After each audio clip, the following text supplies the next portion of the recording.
नमस्कार, मैं आनंद सर आप लोगों के सामने आज कुछ न्यू अपडेट लेकर आया हूँ। जैसा कि मैं आप लोगों को बता दूं, मेरे चैनल को सब्सक्राइब करें एंड लाइक करें एंड ऑल नोटिफिकेशन ऑन कर लें, जिससे नई नई नौकरियों के अपडेट की जानकारी आपको टाइम टू टाइम प्राप्त हो सके।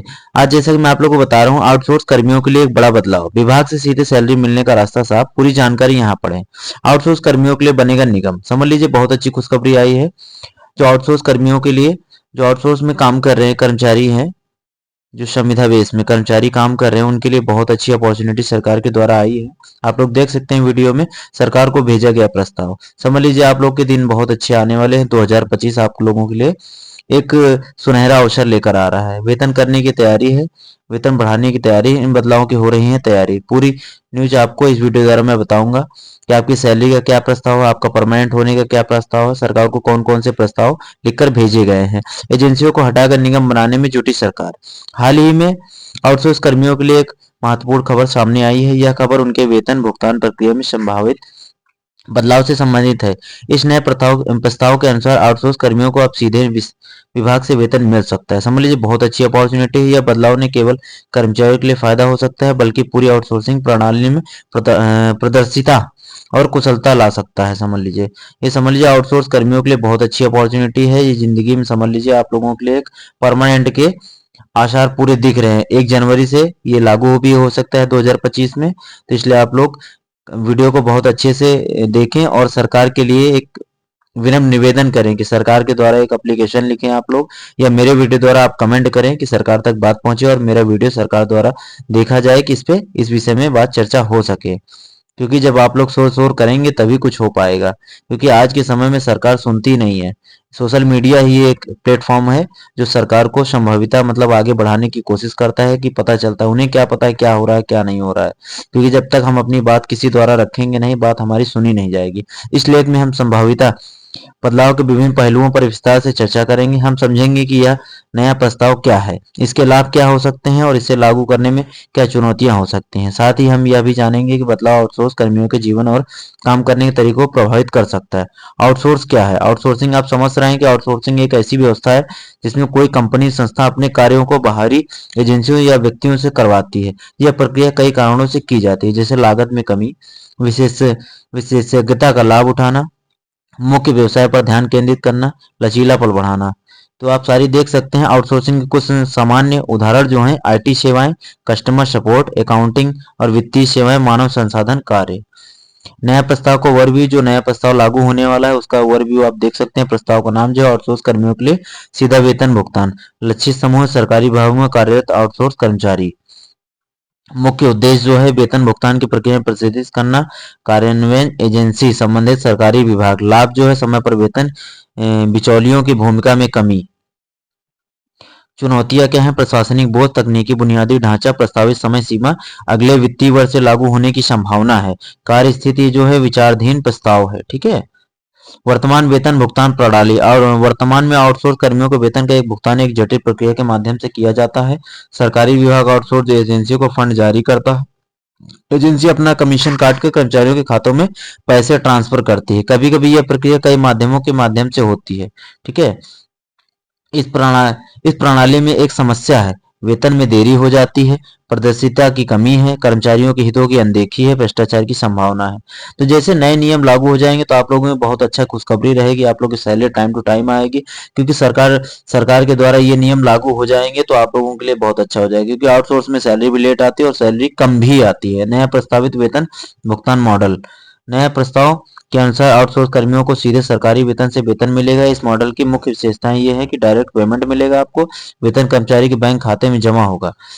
ट्रांसपेरेंसी, पूरी प्रक्रिया पारदर्शी और ट्रैक करने योग्य होगी।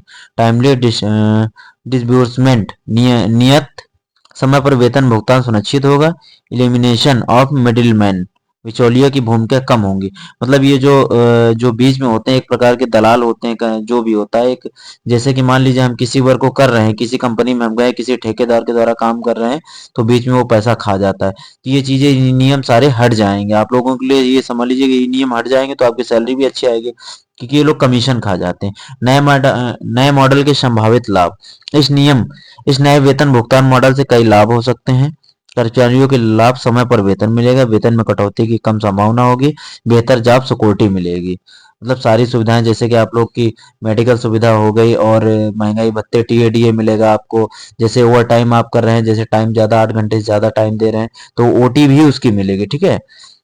सरकार के लिए लाभ, बेहतर नियंत्रण और निगरानी होगी, धन के दुरुपयोग में कमी होगी, कर्मचारियों की संतुष्टि में वृद्धि होगी, प्रणाली में सुधार भी होगा, भ्रष्टाचार में कमी होगी, डेटा प्रबंधन में सुधार होगा, बेहतर नीति निर्माण के लिए सटीक जानकारियां मिलेंगी। कार्यान्वयन की चुनौतियां, नए मॉडल के को लागू करने में कुछ चुनौतियां हो सकती हैं। तकनीकी बुनियादी ढांचा, सभी विभागों में उपयुक्त सॉफ्टवेयर और हार्डवेयर की आवश्यकता हो सकती है।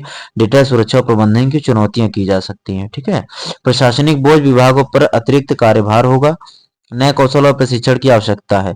जैसा कि टाइम टू टाइम आप लोग को प्रशिक्षण भी मिलेगा, जिससे आपको काम का नॉलेज अच्छा होगा, जिससे आप लोग अपने कार्य को एक अच्छी कुशलता की ओर ले जा सकते हैं। क्योंकि सबसे बड़ा रोल ये होता है कि हम वर्क किस प्लेटफॉर्म में कर रहे हैं और हमें नॉलेज कितनी है। जब तक हमें नॉलेज नहीं होगी तो हम काम अपना कर नहीं पाएंगे टाइम टू टाइम। मान लीजिए हमें कंप्यूटर चलाने को दे तो दिया गया, मुझे नॉलेज नहीं कंप्यूटर में काम क्या करना, हार्डवेयर में करना, सॉफ्टवेयर में करना, या डैशबोर्ड में, मतलब एक सीक्वेंस होता है काम करने का। इसलिए सरकार ये चाहती है कि हम ट्रेनिंग दे, टाइम टू टाइम प्रशिक्षण दे अपने कर्मचारियों को, और वो अच्छी सेवाएं देकर हमारे कंपनी को या हमारे विभाग को एक अच्छे कुशल कारीगर की जरूरत हमेशा बनी रहे हमारे का, ये समझ लीजिए। रेजिस्टेंस टू चेंज, मौजूदा एजेंसियों और मध्यस्थ को विरोध, कर्मचारियों और प्रशासन में बदलाव के प्रति अनिच्छा।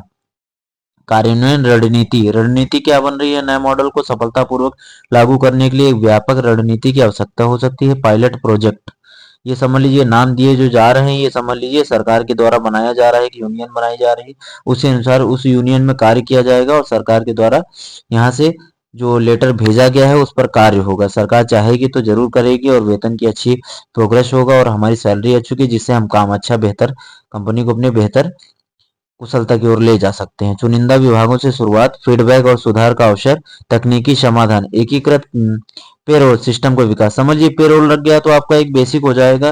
जैसे रेलवे में आप देख सकते हैं किसी विभाग में पेरोल लगता है 1900 ग्रेड पे, 7 मतलब ये 1900 से 2400, 2400 से 3500 ऐसे ग्रेड पे लगता है। ये पे स्केल देख रहे हैं आप। सुरक्षित और कुशल डेटा प्रबंधन, प्रशिक्षण और क्षमता क्षमता निर्माण, कर्मचारियों और अधिकारियों का प्रशिक्षण, तकनीकी सहायता टीमों का गठन भी है। कानूनी ढांचे में बदलाव, आवश्यक नियमों और कानूनों में संशोधन है, ठीक है। निगरानी और मूल्यांकन, नियमित समीक्षा और फीडबैक तंत्र, लगातार सुधार की प्रक्रिया दिख रही है। आउटसोर्स कर्मियों पर प्रभाव, आर्थिक सुरक्षा मिलेगी, नियमित और सुनिश्चित वेतन, बेहतर वित्तीय योजना की संभावना है, कार्य संतुष्टि, कम तनाव और अनिश्चितता होगी। देखिए जब सरकार के द्वारा, कोई कंपनी के द्वारा, जिस कंपनी में आप लगे हैं उस कंपनी के द्वारा आपको सैलरी मिलेगी, या उस विभाग के द्वारा आप सैलरी मिलेगी, तो आपको तनाव भी कम होगा, तो टेंशन नहीं रहेगी कि हमारी सैलरी तो डायरेक्ट आनी है विभाग से, कोई दिक्कतें नहीं होंगी। अब बेहतर कार्य करने में प्रदर्शन आपका होगा, आप काम भी अच्छा कर पाएंगे। जब आपकी सैलरी मान लो 10,000 आनी है, आपकी 5,000 मिल रही है, मान लो 20,000 सैलरी आ रही है, उसको 10,000 मिल रही, तो आप लोगों के लिए बहुत दिक्कत है, समस्या बहुत ज्यादा बन जाती है। इसलिए आपकी 20,000 आएगी तो 20 ही हजार आएगी आपकी पूरी सैलरी, 30,000 आनी तो 30 ही हजार आएगी। सामाजिक स्थिति, सरकार कर्मचारियों के साथ बेहतर एकीकरण होगा, बिल्कुल सही बात है कि सरकार भी हमारे साथ बेहतर एक, मतलब हर चीज के लिए प्रोग्रेस करेगा, अपॉर्चुनिटी देगा, नई नई अपॉर्चुनिटी तो डायरेक्ट हमें मिल पाएंगी। करियर विकास की बेहतर संभावना, मतलब प्रमोशन भी होंगे, ठीक है। ये सारी सुविधाएं मिलेंगी। नया मॉडल का सरकारी विभाग, प्रशासन क्षमता, बेहतर संसाधन विभाग, ये सारे देख सकें। बजट की बात करें, बजट नियंत्रण, वेतन खर्च पर बेहतर नियंत्रण होगा, संसाधन और कुशल उपयोग होगा, डेटा प्रबंधन के सटीक और अप टू डेट कर्मचारी डेटा होगा। समझ लीजिए हर कर्मचारी के पास एक अच्छा डाटा होगा, एक काम कर सकेंगे, और कर्मचारियों का भी एक डाटा बनेगा, जिससे कि हमें नॉलेज होगा। एक सीनियर ऑफिसर जो होगा वो बता सकेगा कि ये सारी चीजें हमारे ऑफिसर कर्मचारी टाइम टू टाइम काम कर रहे हैं। एक डाटा बनना बहुत जरूरी होता है। ऐसे ठेकेदार में 4 लोग आ गए, 3 लोग को लगा दिया, एक की सैलरी ऐसे ही जा रही, तो ये सारे काम बंद होंगे आउटसोर्स में। इससे हमारे कर्मचारियों को बेहतर सुरक्षा मिल पाएगी और सैलरी भी अच्छी मिल पाएगी। बेहतर नीति निर्माण के आधार पर कार्य संस्कृति, आउटसोर्स और नियमित कर्मचारियों के बीच बेहतर एकीकरण होगा, टीम संभावना में वृद्धि होगी। आउटसोर्सिंग इंडस्ट्री पर प्रभाव, इंडस्ट्री जो आउटसोर्सिंग इंडस्ट्री है उन पर देख लीजिए आप क्या क्या प्रभाव। बिजनेस मॉडल में बदलाव, मध्यस्थ की भूमिका में कमी, ये हटना चाहिए, ठेकेदारी जो है बिल्कुल हटनी चाहिए। नए मूल्य वर्धित सेवाओं की आवश्यकता, ये जो मध्यस्थ जो बीच में है, यही सबसे ज्यादा हम लोग की सैलरी में वाट लगा देते हैं। प्रतिस्पर्धा में वृद्धि, गुणवत्ता और दक्षता पर अधिक जोर, नव विचार की आवश्यकता, नियामक अनुपालन, कड़े नियमों और मानकों का वेतन, पारदर्शिता में वृद्धि, कौशल विकास पर ध्यान, कर्मचारियों के प्रशिक्षण और विकास में निवेश, उच्च मूल्य सेवाओं को बढ़ना।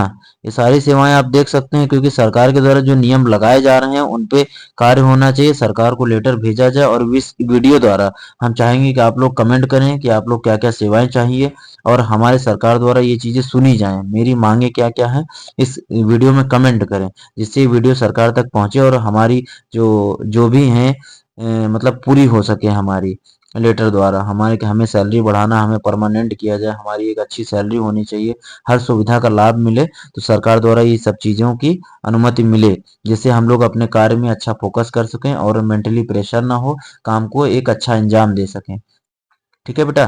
तो मैं चाहूंगा आप लोगों को कि सरकार के द्वारा हमारी बात रखी जाए और बात में सुनवाई हो, जिससे हम लोग अपने विभाग को एक अच्छा समय दे सकें, एक अच्छा कार्य दे सकें, जिससे हमारा विभाग एक अच्छी कुशलता की ओर जा सके। धन्यवाद। आपके साथ आनंद सर।